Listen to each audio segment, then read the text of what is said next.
In Foucault and Social Media Life, in a virtual panopticon, Foucault states, how did we ever get by without social media? In under a decade, free online services like Facebook, Twitter, and LinkedIn have utterly transformed how we work, play, and communicate.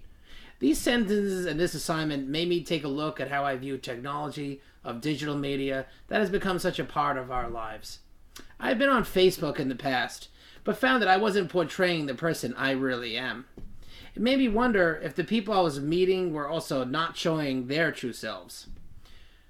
Technology does enable me to express myself through my webpage, podcast, and YouTube, which are a method of voicing myself to get heard. I am a performer and like to extend my personality to specific instances such as in my sales work and improv routines.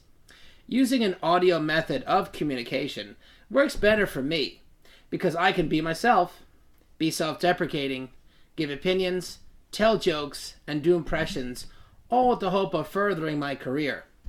Using this technology, I am getting a fan base and get feedback. At this point in my life, I don't think that technology is influencing my identity. In the past, when I was on Facebook, I became addicted to the computer, going online as soon as I came home. It made me a zombie and used up too much of my time. I realized that it was too distracting and therefore unhealthy in the sense that I wasn't reading, communicating verbally with friends, and not paying attention to my studies. I have stopped social media to make physical contact with people, and now I'm in a better place. Professionally, I can use the computer for promoting my podcast. People can Google me. And YouTube is an excellent vehicle for uploading videos for my live shows. Speaking of the Panopticon in Foucault's first article, he states, this is not just because our activities are monitored and recorded by the social media service for the purposes of producing market analysis or generating targeted advertising. In the past, my online identity was like a performance, but I realized that I like direct contact and not talking through a computer. I have to enact with people verbally to get their nuances and feedback. The more I go online, the more I don't use my creative self. The inflection in my voice cannot come across online as well as my body language. My sense of humor and style are lost on the person reading my emails or my Facebook entries. I think we put on a different face to different people, such as your family, friends, or coworkers, so my behavior will change accordingly. I can tell my friends jokes that I might not share with people I work with. When you are conversing on the computer, you change your demeanor accordingly because you know that you can embellish.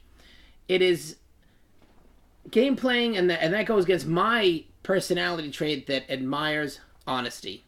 For example, there was an online relationship that resulted in a lost opportunity to make a new friendship. There was a girl I emailed online who was interested in establishing a relationship with, but due to misinterpretation of emails, it ended before it began. As I stated earlier, it was one reason I stay clear of social media. As Peggy Ornstein says in the second article, Foucault and Social Media, I tweet, therefore I am. If you don't want to play to a virtual panopticon, stay clear of social media. I don't think my digital identity affects the sense of who I am. I grew up without technologies in the 80s and the early 90s, when everyone in the neighborhood played ball outside when we came home from school. I know what it was like to ride my bike all over town and not be chained to a cell phone or a computer. I do use technology for business reasons, and it is a useful tool for research such as Google Scholar, and the Shapiro Library. However, I prefer human relationships, connections, and contacts via in-person means. I am a half-in, half-out user of technology to enhance my business opportunities, but it does not replace authentic, and honest communication.